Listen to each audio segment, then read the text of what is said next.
Joule Thompson coefficient यानी कि pressure के साथ टेम्परेचर में परिवर्तन की दर जो है वो एंथैल्पी क्या होती है उसमें स्थिर होती है। ठीक है, तो इसे बोलते हैं जूल थॉमसन कॉफिशिएंट, जिसे कि म्यू जेटी से व्यक्त किया जाता है। म्यू यहाँ पर कॉफिशिएंट के लिए लिया गया है और जेटी यहाँ पर जूल थॉमसन इफेक्ट है।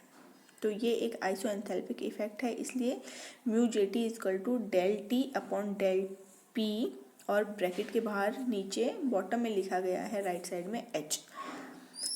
किसी भी ब्रैकेट में बॉटम में अगर राइट साइड में कुछ भी लिखा जाता है, जैसे यहाँ पर एच लिखा हुआ है, इसका मतलब है कि एंथैल्पी में परिवर्तन नहीं हो रहा है। अगर यहाँ पर टेम्परेचर लिखा जाता है तो वो आइसो थर्मल प्रोसेस होगा, यानी कि टेम्परेचर में परिवर्तन नहीं होगा। अगर पी लिखा जाता है तो आइसो बारीक होता है, यानी कि प्रेशर में कोई परिवर्तन नहीं होगा, समदाबी प्रक्रम होगा। और अगर ब्रैकेट में बाहर बॉटम में नीचे लिखा जाता है वी, इसका मतलब होता है ये है आइसोकोरिक, यानी कि सम आयतनी, यानी कि आयतन में परिवर्तन नहीं होगा पूरे प्रोसेस में।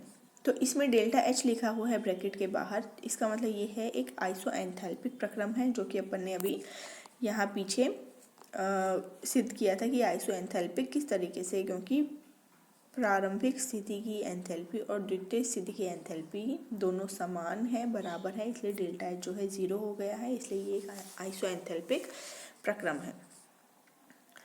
तो mu J T equal to क्या हो गया, del T upon del P bracket के बाहर एच, यानी कि आइसो एंथैल्पिक। अब म्यू जे टी पॉजिटिव होगा तब तो क्या होगा, कूलिंग इफेक्ट होगा। और अगर म्यू जे टी यानी कि जूल थॉमसन कॉफिशिएंट की वैल्यू अगर नेगेटिव होगी, यानी कि वार्मिंग इफेक्ट होगा, यानी कि टेम्परेचर इसमें बढ़ेगा। और नॉर्मली क्या होता है, जब अपन निर्वात में किसी गैस को प्रसारित करते हैं तो उसका टेम्परेचर डाउन होता है, यानी कि कूलिंग इफेक्ट होता है। जैसे कि नॉर्मली एग्जांपल दिए गए हैं, इसमें जितनी भी आपकी गैस है CO2, ऑक्सीजन, नाइट्रोजन वगैरह, इनके अंदर क्या होता है, प्रेशर कम होता है और टेम्परेचर भी क्या हो जाता है, कम हो जाता है, जिसे कि कूलिंग इफेक्ट कहते हैं। और म्यू जेटी की वैल्यू जो है वो पॉजिटिव आती है। ठीक है, फिर म्यू जेटी जो है वो नेगेटिव, यानी कि वार्मिंग इफेक्ट कैसे होगा कि प्रेशर जो है आपके कम होगा, टेम्परेचर बढ़ जाएगा। इसमें एग्जाम्पल आते हैं जो कि कंपटीशन एग्जाम में भी बहुत बार पूछे जाते हैं, हाइड्रोजन और हीलियम।